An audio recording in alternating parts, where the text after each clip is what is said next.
ঈদের পরদিন একটু চিন্তা করলাম যে সবজি-টবজি খাবো। কিন্তু আজকে হাতে খুব বেশি সময় নাই। তো ১ম এ ভাবছিলাম যে একটু কি বলে ওটাকে?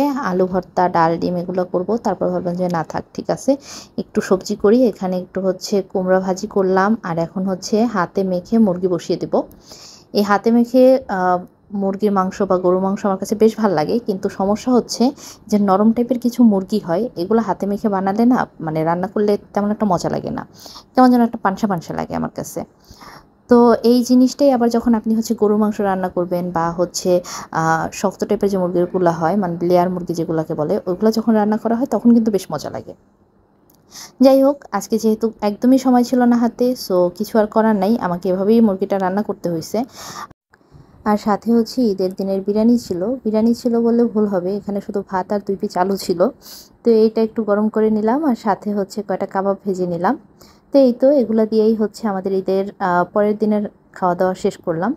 আর এখানে হচ্ছে বিকালে যখন ইয়ান তার বাবাকে দেখলো যে ঘুমাইতে নিছে, সে তো কিছুতেই ঘুমাইতে দিবে না। বাপ আর ছেলের ভালোবাসা দেখে তো আমি এদিকে বসে হাসতে, হাসতে শেষ। মানে সে তার বাপকে ঘুমাইতে দিবে না মানে দিবেই না। হ্যাঁ?